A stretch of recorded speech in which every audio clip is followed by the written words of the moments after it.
Hello and welcome to another edition of the Fabulous Woman podcast. I'm your host, Marvarine Cole, journalist and broadcaster, and this time round, it's Natalie Brown.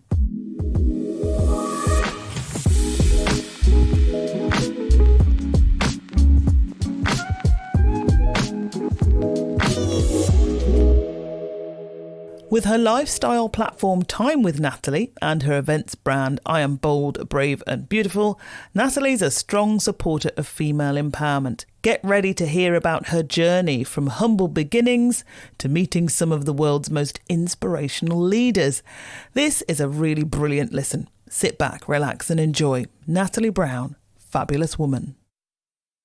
Good to see you. You too. And thank you so much for inviting me today. Such a pleasure. Thank you. Absolute pleasure. And I think, oftentimes when I see your social media, I'm like, you're jet setting again. I said, jet setter.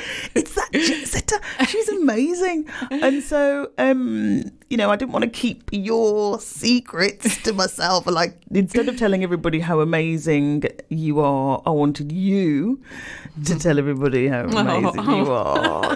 Do you like that? Do you like that? I'm not sure I can do that, but yeah. So let's start then. I'm going to ask everybody to do this. If you can describe yourself in 3 words or phrases, almost as if they were headlines on a newspaper. Who are you? Well, I thought it was interesting, the kind of like suggestions you had, and you were absolutely spot on. Firstly, mother. I am the mother of a beautiful 25-year-old young lady called China. Businesswoman. I started my own business, when I was around kind of like 20. So, yeah, entrepreneur and businesswoman and woman of faith. I think you were absolutely spot on. I put my faith and forefront of everything I do. So, I think that kind of describes me in a nutshell. Excellent. Brilliant. And we're going to drill down on those in this time. But tell everyone, what do you do? Almost summing up the kind of the many hats that you have, because you do all sorts of different things. Actually, as most women do in life now, we juggle different roles. So what do you do? Whenever anybody asks me that, I always struggle because what I do, they're so different from each other. So firstly, I am an entrepreneur. Like I mentioned, I started my own business quite a few years ago and have kind of dabbled in a number of businesses. I used to have a travel company, a fashion company, but now I have an online lifestyle channel called Time with Natalie, which is all about empowering and inspiring and motivating women and women over 40 specifically. Yay! We do exist. Exactly. And that's the whole reason why I wanted to kind of like target that audience. As a woman over 40 myself, I just thought it was so important to shine a light on the mature woman, because we do tend to feel invisible sometimes. So entrepreneur, but also properties. I'm a property investor. I had 8 houses and I sold 2 recently.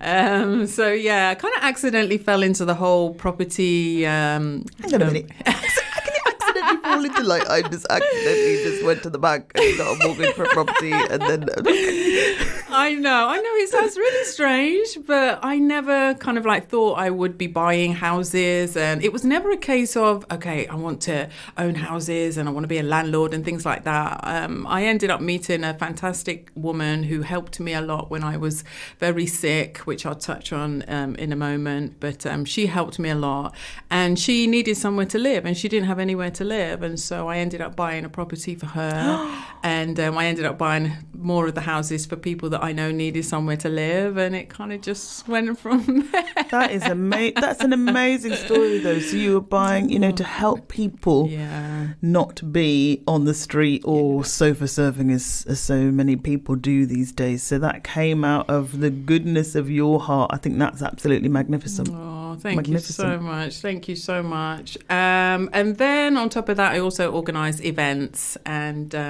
again, in line with the whole inspiring women, specifically women over 40. I just feel like as an entrepreneur, sometimes we can feel very alone, And if you're, like a solo entrepreneur where you're spending all your time at home working on your business, you really need a community, you really need a group of people to help you and to support you and encourage you. And it was funny because I was watching a video of an event that I did a few years back, which you attended. Yeah, you were actually in the video. No way, really? Yes. Oh dear. Looking fabulous. Bless you still you. look the same. It's too kind. You haven't aged. What, fat and old. You have not It was so aged funny. at all. I remember that event. Deborah came with me. One of my spas came with me, and we absolutely loved it. It was incredible. Bless you. Thank you so much. Thank you. And I don't know why I stopped doing them, because I think it's important to bring women together. It's important for women to, come together and support each other. So yeah, I've just launched new events in Birmingham and London, and I'm excited. I'm excited for that. So, in terms of these events, and if anyone wants to go to one in the future, what can people expect from turning up? How do you think people will leave? How do you think people will feel when they leave? Mm-hmm. Well, the whole thing around the events is my concept is always about being bold, brave and beautiful. So I always want to encourage women to live a life that is bold, brave and beautiful. And at these events, the goal and the aim for me is to bring speakers in that help women to do that. So to help women to really kind of figure out what it is that they want to do in life. Because I think a lot of times, as not just women, but men as well, a lot of times there are things that we really want to do, but fear stops us from doing it. So we may end up going down a route that seems like it's the best route for us, but it isn't necessarily the one that we really want to do. It's not where our passion lies. And it's not, more importantly, it's not where our purpose is. So you're climbing the ladder, but the ladder's leaning against the wrong wall. You should be climbing the ladder that's on the other wall facing it. Yeah. So at these events, my goal is to bring people in that can help others to see what it is that they want to do and to help them achieve it. Because as I say, you can't do it on your own. You really do need either coaching or training or help with shifting your mindset. A lot of times it's just purely that mindset shift that needs to happen. And so I want people to leave with the fact that they're encouraged, they're inspired, and they really feel like, yes, I can do this. I really can do this. And also have some fun along the way, because it's a fun event. There's always goodie bags and free gifts for everyone, because we want women to feel special. We all love the free stuff. Yes, we do. So. But I think, what you were saying, sorry, you can hear the squeaky chair as well. That's me. I'm going to try and stop moving around on this chair, because when I'm nodding with you, like the chair goes, so that's the chair's what agreeing. The chair's just... You're so right about purpose. I've never really thought about that before, and actually maybe I should, because I don't even know whether I am fulfilling my true purpose. So you talking about that is really important. I think everybody needs to take that time to go, what am I doing? Am I just working to live? What is it? Working to live or live to work? One of those ones. Am I doing something that I really want to do, or am I just going along with it because it's a job and, it's a salary and it means I can pay the mortgage and pay the loans and all the rest of it, but really you don't feel fulfilled. And then, you read lots of stories about people who kind of quit their job and go travelling around the world because they're like, well, I didn't like it and I wanted to do this instead. That takes a lot of bravery. I'm not that brave. But I like what you're saying about, helping people kind of think about that, because you do have to live your life in the best way that you can, because you've only got one. Yeah, I totally agree. You do only have one. And I think that I always ask people, okay, if you had £1 million in the bank, so you've got £1 million in your bank account, so you don't have to worry about paying your bills, don't have to worry about making money, what would you do? What job would you do? Because like you rightly say, most people are working in certain industries and doing certain jobs because they have to pay the bills and they need the money. But if you take that out of the equation and just say, okay, money's not an issue, what would you do? And whatever that is, that's what you have to focus on. It's so important that you try and make that dream happen, because we are here for a short amount of time. And also there are people in this world that are depending on you being successful and you making your dreams happen in order for them to make their dreams happen. So when you actually take yourself out of the equation and think about how you can serve others, I think that helps a little bit as well, you know, with just looking at the bigger picture, because sometimes we can be so short-sighted and narrow-focused, but there's always so much more of a bigger picture to it. So that's a question I always asked. If money was no object, you've got £1 million in the bank, what would you do? Very, very good question. And I guess the kind of halfway house is, if you are wedded to a particular job, you're in this career and you know there's no way, you know, you couldn't leave it because you could not have that salary coming in. The halfway house could be that if you have the energy and the strength and the drive to kind of tinker away at whatever that dream is, evenings, weekends, or if you get a holiday, go and, you know, take that vacation time to do something that is working towards your dream. I think that's probably one of the ways that you can kind of keep yourself buoyant then. When I think about people who are dressmaking, or, you know, a friend who's just come back from 2 weeks in Ecuador, you know, volunteering, working with young children and stuff like that. It's something that she's always wanted to do. And then it's like, when do I do it? So she, you know, took holiday and did it. And now she's come back so like full of life. Oh, that's fantastic. You know, so that's a halfway house if you want to try and pursue something that you think's your purpose, but you still need to do the day job in inverted commas. It's a tough one, isn't it? It is. So then, yes, you wear many hats. But let's wind the clock back a bit and find out about your early life. Where are you from? What was your upbringing like? Okay, so I was born in London, Wembley, and I am one of 3 children, so I'm the youngest.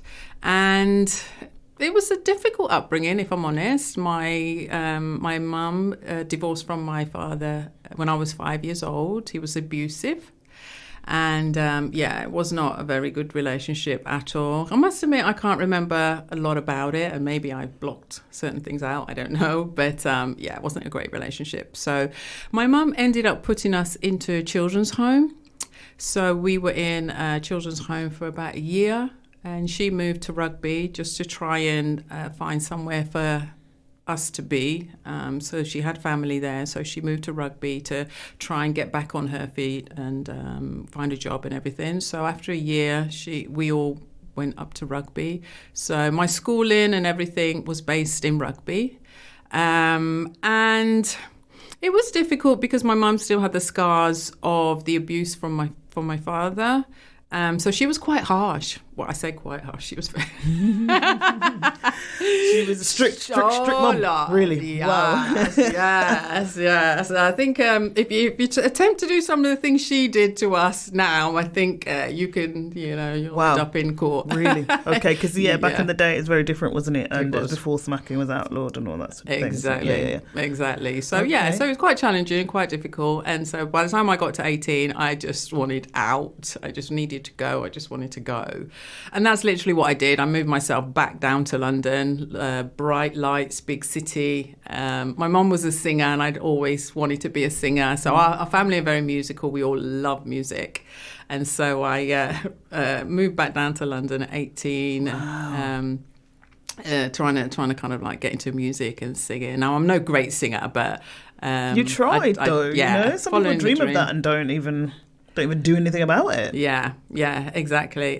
And it's so funny, Maureen, because when I actually look back, I know we'll kind of touch on the celebrity stuff a bit later, but when I actually look back now at my life and the attempts I would make to meet some of my favourite celebrities and musicians, to connect with them and let them know that I sing and this, that and the other, it's just been a whole... It's been an interesting journey for me because that seems to be the kind of area that God has kept trying to plant me into. So, I know that the celebrity people that I meet and all of that, but if I actually rewind the clock to when I was even younger than that, because I hate to admit it, but I used to be a big Bros fan. Hey, listen, there's nothing wrong with that. Crikey, did you see the documentary? I did, yeah. Best piece of television in ages, that was. I know, Wow. look, I love them. Me and my friend used to bunk off school, and we used to, every time I would say we're going to see them, we are going to see them, and we did. We would find them every single time, and we even missed a train back to rugby one time because, we missed school. Brilliant. But I think now, looking back, that was a determination that I always had back then to either, accomplish something, meet somebody, follow my dream. And it's just been interesting when I actually reflect back to those days of, when I wanted to do something, I would find a way to do it. You would find a way, still doing it now. So you went for the Bright Lights Big City 18. Did that work out or not? Or what happened? What happened from there? Yes and no, in the sense of I did end up meeting, some fabulous people like Mariah Carey and Bobby Brown, and I shared the story. It was so funny. I shared the story at an event that I talked about how I actually met Mariah Carey and my thought process behind it. So in a sense, yes, I managed to kind of like meet certain people and position myself in certain places. But just going back to what we were saying, I think I still wasn't 100% sure. I love music, and my passion was my music, and I wanted to sing. But now, fast forward, kind of like 27 years later, and singing is not my main calling or anything, but those skills that I learned along the way, even when I set up the travel company, I used to live in Rome and I set up a travel company when I came back to London, and just all the skills that I gathered together from trying to step out, I think that proved successful in the in what I was trying to do. So yeah, I think so. So you got yourself to London, and you talk about your travel company and so on, and then you spent that time in Rome and then came back to London. At what age were you when you came back to London? I think I was about 24. Okay, so still early 20s. You were out and about going, and you know what, Marvin, I don't know where it's come from, because it's not like my mother's entrepreneurial. My dad certainly isn't. Similar to my brother, he's a little bit like that. My sister certainly isn't. So I have no idea where this kind of entrepreneurial spirit I think sometimes it's just there, isn't it? Yeah. It's just, people say, I do this because my mum or dad did it, whatever. But sometimes, you're just given a gift, right? Yeah. And, it's whether or not you use it, whether or not you choose to kind of follow it, really, isn't it? Yeah. So is there anything else you want to tell us about, your story through your early life? Going back to kind of like childhood, Or I suppose so. We've done your childhood. You've got to London. Okay. You've decided music probably not for you. So what was the decision then? How did you go from that into travel? How did you get from there to Rome? What was the plan? Well, really, that was more of having an Italian boyfriend. all right. So that always helps. You meet for love. Yeah. So that's how I ended up in Rome, and then I saw an opportunity, and I always say to people, I can smell an opportunity a mile away. I'm one of these people who sometimes it's a gift and sometimes it's not a gift. So I'm very much a right brain person. So if people are right brain, they'll and creative, hopefully they'll understand where I'm coming from, in the sense of we see so much and we want to do so much, but sometimes the problem with that is you can't do everything at the same time. So that's why it's so key to know your purpose and to really understand what's your lane. What is it that you were supposed to be doing, and focus on that? Because sometimes you can have shiny syndrome over here and, I want to do this over there. And then, there's an opportunity, I want to do that. And I am very much guilty of doing that. So I think in my early years and like in my 20s, it was just a case of maybe I saw the opportunity with starting the travel company. So I just went for it and gave it a go. So what's that, like a travel agent? Yeah, so when I was living in Rome, I would end up, I was working for a tour company and they were giving tours around the Vatican and the Colosseum and things, which is fantastic. I was more doing the admin to that, not giving the actual tours. But when I had to move back to London, I thought, well, why can't I be like an agent for them? So I'll promote and sell their tours from London. Raw. Yeah, and do it that way. And so that's what I did. So that's how I started. How long did you do that for? I did that for a couple of years, and I just want to give a shout out actually to the Prince's Trust. Ooh. Because they believed in that idea and they believed in me and they gave me an opportunity and they funded me to, get that off the ground. So I am forever grateful to the Prince's Trust for the support that they gave me, and I just I try and support them as much as I can. I visited 4 of their different centres last year to help, encourage the young people and to give them some advice and some motivation. So, yeah, I love organisations like that. That's one of the best organisations, really, that has come out of the monarchy. Just the help that young people with a business idea can get to get them off the ground, and even more important now when we're in a time where entrepreneurship needs to be boosted, because when you look at some private companies and the problems that private companies are having at the moment and decline in retail and all the rest of it, it's like, well, what am I going to do? Maybe I do need to start my own business, but it's not that easy without financial assistance and business support, is it? Yeah, absolutely. I wasn't clever enough or entrepreneurial enough. I can't even say the word. Hang on. Wait. Entrepreneurial. It's because I've got a lisp. I wasn't clever enough to have a business idea at that young age. No, I squandered my 20s basically and didn't do a fat lot. Genuinely, that's a whole another story. So well done you. Thank you. So then, property. What's the catalytic story then about you buying your first property? You alluded to it earlier. Tell us about that. Okay, so I bought my first property in London, which is obviously the best place to buy it. At that time, was property in a boom even then, or no? Well, the property I bought was ex-local authority, so it's always a fantastic opportunity because you have that massive reduction. So I basically was living in a 2-bedroom flat with my daughter, and the government were offering it on the right to buy scheme. And when you get offered a 2-bedroom flat in London, Zone 2, for £60,000, you take it. You take it. Oh my days. So, and my neighbour was even smarter than me. She bought hers a year or 2 before for £35,000. Oh my goodness, I'm dizzy. And I tell you what, Marvin, what was interesting was I then tried to buy all the neighbours' properties. Look at you, property mogul. Well, I could just see the opportunity, but they were like, nah. And I said, we'll share 50-50, whatever. But they were like, no. And I'm like, are you crazy? Wow. This is 60,000 in London, Zone 2, 2-bedroom. It's crazy. Hello. Yeah. So I can only imagine the values now, which is fantastic. So you knew it was a good investment. Exactly. And you said it was for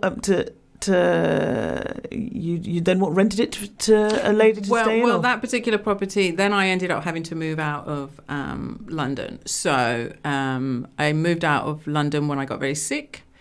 But part of my after I recovered, I ended up getting a job as an estate agent in Rugby. And I ended up meeting this lovely lady in church who really helped me get better.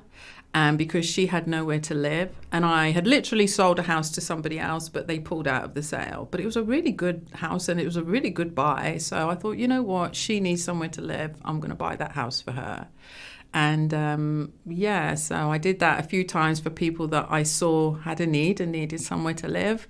And I ended up with 8 houses, one of which is an 8-bedroom house that I'm turning into a women's home. So I'm in the process of trying to raise the funds to be able to do that. Where is this property? That's in Rugby as well. That's absolutely outstanding news. Absolutely outstanding news, and you've got to keep us posted with exactly what's happening there. And bless you, because there are so many women who are in need. There aren't enough refugees. There have been obvious cuts to, those organisations who do help women in need, fleeing a situation for whatever reason. So incredible. Oh, thank you. Wow. Thank you. So that's how I kind of fell into property, as I say. Yeah. It was never a conscious decision to buy houses and be a property investor and a landlord. That was not what I was trying to do. But I just saw the need, and I saw that I'd been positioned in a place where I could help that person. So it was my job to help that person. So yeah. You're a wonderful soul. You're a wonderful soul.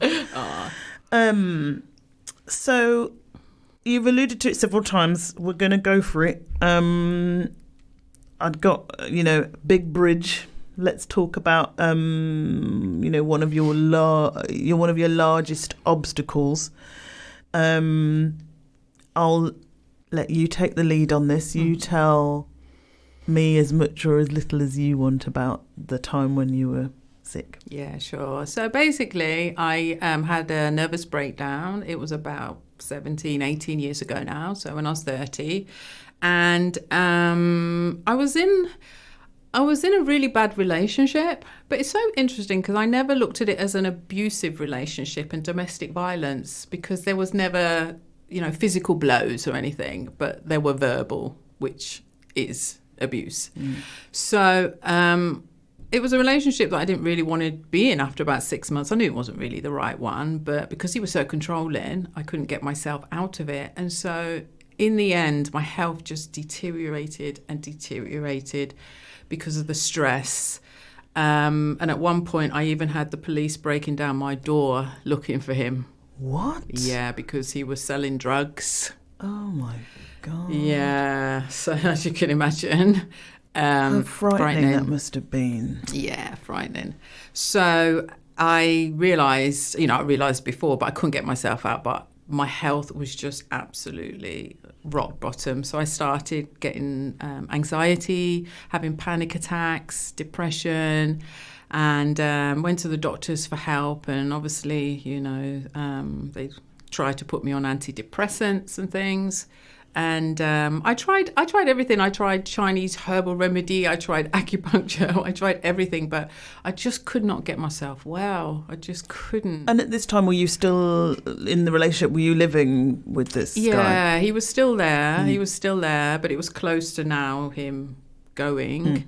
But the damage had been done, really. And do you know what? I actually don't blame him, because I always think that things happen for a reason, and I always think that there's maybe something that happened a long time ago, and this is really just the physical result of everything that has been manifesting for such a long time. So I honestly believe that things go back to your childhood.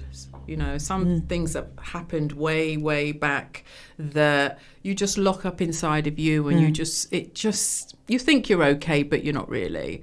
And then something happens where the rug gets pulled underneath you, and that's it, you're flat out, So I didn't blame him. I thought it was something else going on. But at the actual time, obviously, you can't figure, you don't know that. Yeah, you don't really you're know that. So deeply in a situation. And as you were saying, you went through all those kind of emotional issues that you wouldn't have been able to see, almost like the wood for the trees, and figure out who's to blame. Is it me to blame or whatever? You're just feeling how you're feeling in that moment, aren't you? Yeah.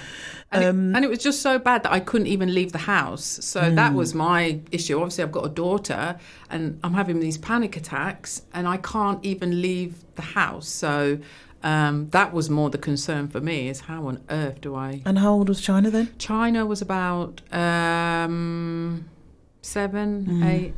Yeah. So did that have any kind of impact on her? Did you see that any impact on her? Because obviously you were needing to get her to school, or were you asking for help for people to get her to school and so on? Yeah. So I'd call on some help from some friends nearby that would help me. On her, no, she doesn't really remember any of it, thank the Lord. That's a blessing, right? Yeah. Thank the Lord. She doesn't remember any of it.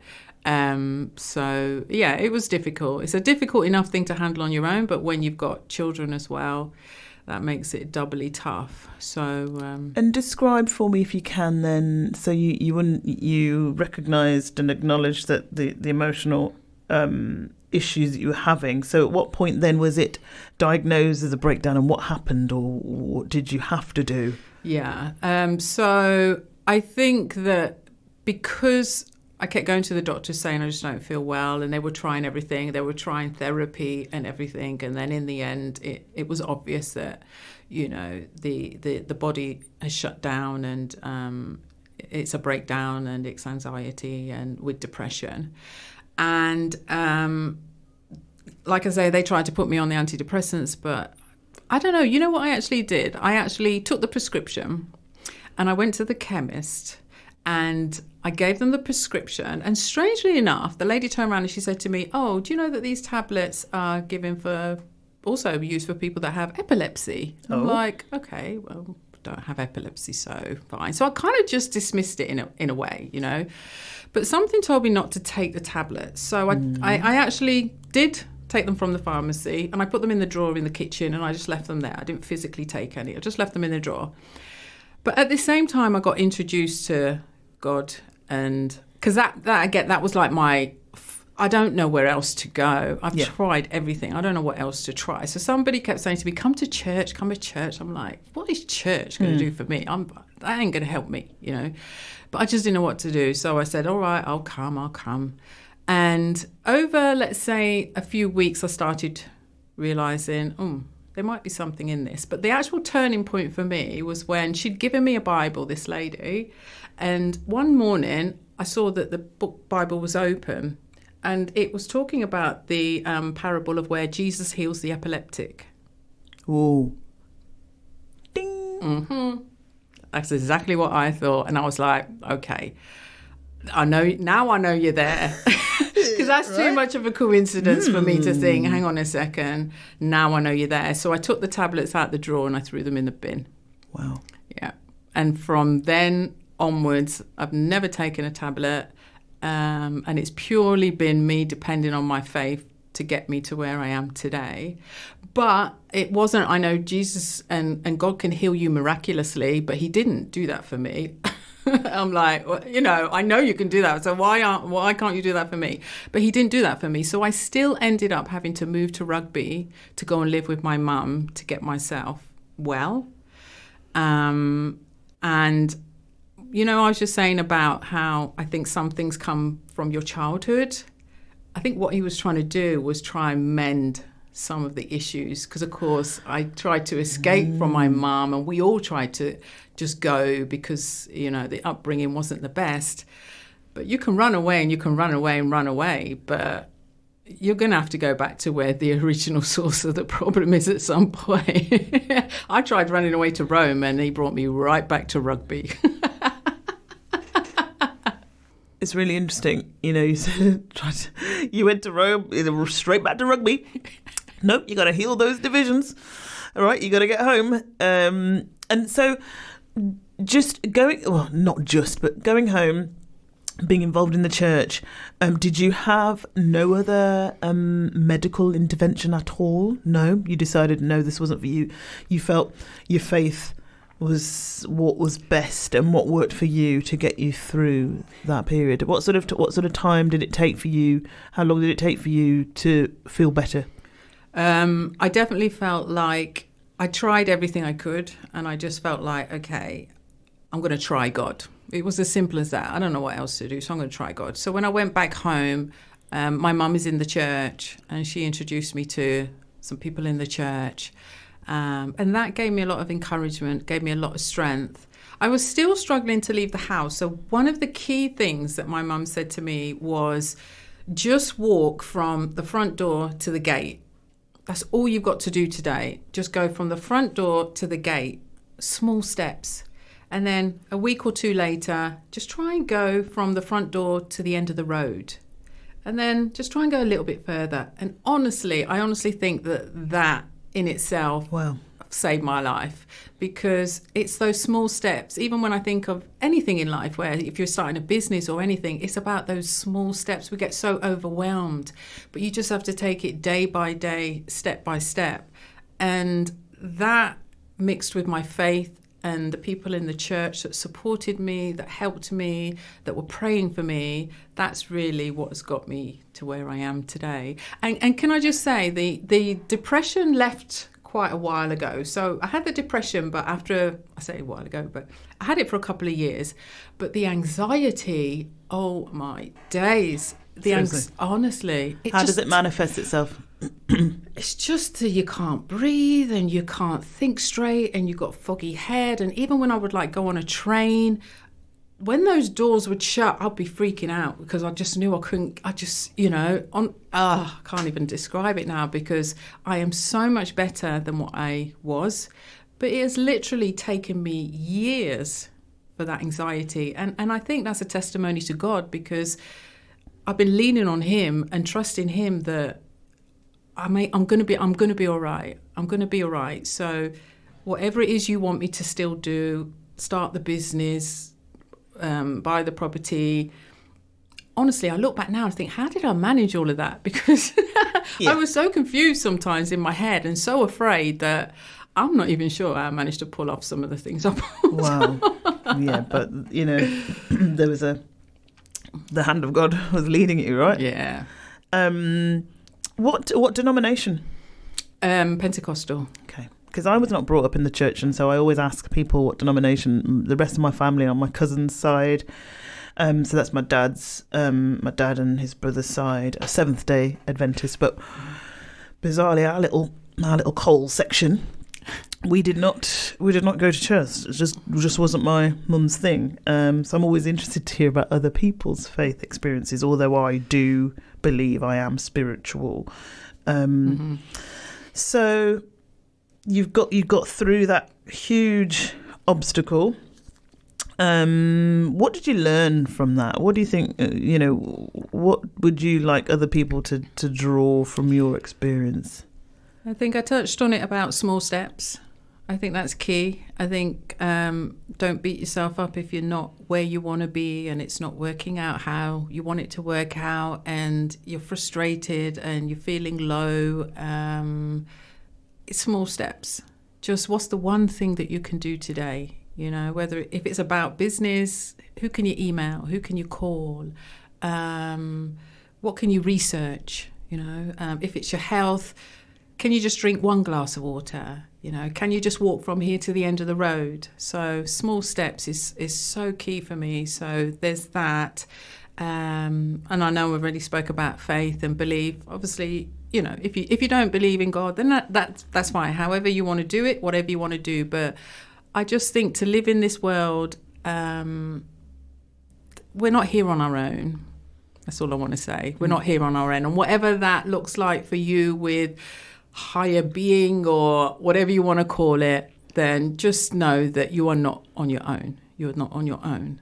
And support and a network. Surround yourself with people that encourage you, that inspire you, that are cheering for you and just can see what you can't see. Because when you're in the middle of something, you really can't see how it's going to turn out. And I remember my pastor saying, just lean on my faith. Just lean on, I know your faith is very small right now, but just lean on my faith. So, just surround yourself with people that can see the bigger vision and know that things are going to work out for you and are there cheering you on. Yeah. Wow. Love it. Love it, love it, love it. So, Sir Richard Branson and Oprah Winfrey. Just going to lay those two names out there, Natalie. Okay, so I hope you're listening because you've got incredible stories about meeting these phenomenal people. Let's have the story. Who should we have first? It should be Queen Oprah, should it not? Oh gosh, yeah, Oprah. What can I say? As much as I have loved Oprah and the whole world loves Oprah, never really in my wildest dreams did I think that I would actually be able to meet her and have a connection with her and her people. But I'll make it short. When I started Time with Natalie, I never thought I would be interviewing people and creating this online show and all this and the other. Now, in my head, I always think when I'm starting something, okay, I don't know what I'm doing, but You're so funny. Like, I'm just going to do this thing. Yeah, I'm just don't know what I'm doing, but I need some help. I need a mentor. Okay. You want me to start, God, you want me to start this chat show? I need some help. I need a mentor. Right. Oprah. Oprah needs to mentor me. So it started this whole journey of how do I get to Oprah? And I started noticing that Oprah does these events, and they are fantastic events, always in America. She never comes to England, very rarely used to come to England, but she does these events. So I would fly to America, attend all her events, promote everything she does. Wow, but you were like, I still haven't met her yet. Why isn't she talking to me? And you know what is interesting? Because it kind of, after a while, it got beyond that. It was, yes, you want to meet Oprah, but it wasn't like, it wasn't so... it wasn't the main thing. It wasn't the be all and end all, because I imagine the incredible women you met at these events, right? Honestly. And just being able to share these events with people that can't go. So I was filming them and videoing them, and so it's all on my YouTube channel. But God, in his grace and mercy, somehow I ended up being connected to Oprah's makeup artist, Derek. Wow. Derek and I have now become friends. I know we haven't got a lot of time, so I'm not going to go through the whole Oprah thing. That in itself is a story, and I'll share that another time. But I did end up meeting her in a way that I never thought I would. But for me, it was still about... People say to me, well, why didn't you have a picture? And I'm like, because it's not about a picture. A picture's great for a little while. You'll get more likes, and everybody would think, yeah, great, fantastic. But there's work to be done. I want her to remember me and not just, oh, there's a picture. There's a selfie person. Yeah, I want her to remember me because there's work to be done. So that's kind of how I met Oprah. But what did you say to her? What did she say to you? We need to know about the conversation. Honestly, there was no big conversation. There was no big. She. It was hello, right? It was hi. yeah. Oh, no, it would have been hi. Yeah. I was freaking out because I was where she was. I knew she was there. I was with Derek, and she was literally sitting the next table to me. So I was absolutely freaking out as to what to do, you know. But she came over to us, and that in itself is God. Yes. In my city, in London. So I'd been flying back and forth to America, but God arranged the meeting in London. Whoa. And it was a hi and how are you? And it was a short conversation. And because Derek was there, so she was having a conversation with Derek. And that was it. And I know that I'm going to meet her again, but it's for a bigger purpose, you know, because like I say, we've got work to do. How did you feel? Describe to me, was your heart racing or were you very calm? Because I think you're kind of either or in those situations. Yeah. What were you? Yeah, I think I was calm because I was freaking out for 15 minutes when I saw she was at the table next to me. So that's when I was like, oh my gosh, what do I do? And I kept thinking, what do I do? And I thought, you know what, I'm going to do nothing. I'm here with Derek. He's my friend. He's fantastic. I love him. I'm just going to stay with Derek. And when she got up and came and spoke to me and spoke to him, and I was like, God, what can I say? Awesome, God. Yeah. Right? What can I say? Wow. And so a part of that, just quickly backtrack very quickly, was that I took 17 women from the UK and South Africa to Los Angeles to Oprah's event, because I was always going to these events on my own. So I'm like, I want to share these with people. So I took these women, and that story is a drama, honestly. I'm telling you, when you're on the verge of something great, there are things that are going to come to test you and try you and challenge you and stop you. And when I put a shout out on my social media, I'm going to Oprah's event. Anybody want to come? Because they're fantastic, you should come. The first person that responded was this lady, and it just turned into a complete nightmare drama. It was just so sad. It was so stressful. It was so bad. But the flip side of that was so much light and goodness, and it was just incredible what God did. It was just incredible. So I just wanted to say that to encourage people to just keep going, because when the battle gets really tough is when the breakthrough is coming. I was blessed that I was able to take all these women. That was amazing. What year was that? Oh my gosh. She doesn't do those events anymore. No. So I suppose because she's so busy with OWN, isn't it? Like running that exactly. network. Yeah, I feel like it was something like 2012 or around that. I was going to say it was earlier this decade, wasn't it? Yeah. And you're a friend of Sir Richard Branson as well. You've been to Necker Island, right? I have, yeah. Gee. And I was invited to his safari lodge in South Africa last year, and that was just the trip of a lifetime. With how many other people? There were about 17 of us. That's amazing. That's a small group. So, goodness me, what were the other people like who were there? Oh, they were fantastic, honestly. All business people, kind of entrepreneurs. Yeah, all entrepreneurs, all business people. Whenever I'm around these kind of people, imposter syndrome starts coming in. I'm like, I don't know why I'm here. I haven't created a... But you earn the right to be there, don't you? You do. And I do believe that God positions you there for a reason. So no matter how you get there, you're meant to be there. But you know, when you're there and like these people have created $1 million, £1 million businesses and they're doing this and they're changing the world and they're selling all these things and they're just like, I'm like, oh my God. How did you get over that? How did you get over that? Cried a bit. I ain't gonna lie, I cried a bit. But then I had to just tell myself, like you just said, I deserve to be here. I'm not here by accident. Yeah. Everybody's got a perspective on something. The reason I'm here is different to why you're here, and I'm here for a reason. So I just have to keep telling myself that. It's difficult sometimes when you're hearing all these stories and then you're sitting with the Richard Branson, who is the most normal, lovely, amazing guy ever. So it's never him that makes you feel like that. It's our own brains, isn't it? Yeah. So he genuinely is a nice guy. Mm-hmm. You sure about that? And he's shy. It's like no, but you know, everyone's really curious always about these people who are super famous and super rich, and like, what are they really like? So yeah, he's a good guy. He is, you know. And how much time do you spend with him? Quite a bit, because he was in our safari jeep a few times. So we were actually out on. I've never been on safari, so I don't know how you top that. Whoa. I don't know how you top that safari with them. Twice a day, we're going out, seeing all the animals. Incredible. So he was in our jeep a few times. We had dinner with him, breakfast, lunch. You know, you chat with him.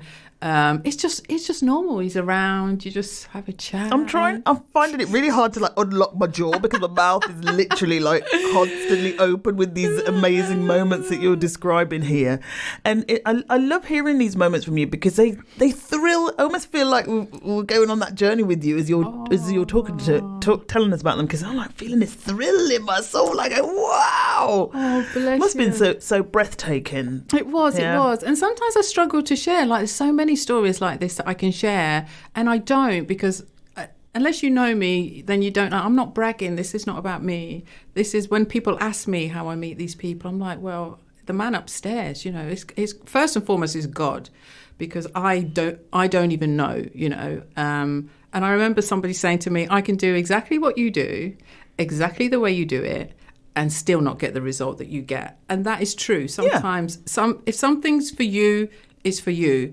But if you also think back to what I was saying about, well, I flew to America, and I did actually, you know, put in a lot of effort, but that still doesn't guarantee you're going to meet Richard Branson.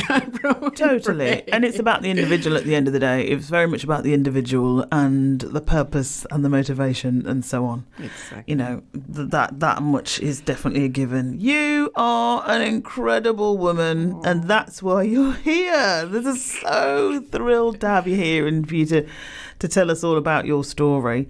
I tell you what I do want you to do for us is give us all your social media so that we now can stay in touch with you. Everyone listening can stay in touch with you and follow your journey and get on some of these events that you're planning. You've got a few that you're doing this year, and you're obviously planning into next year as well. So across social, let's really break it down.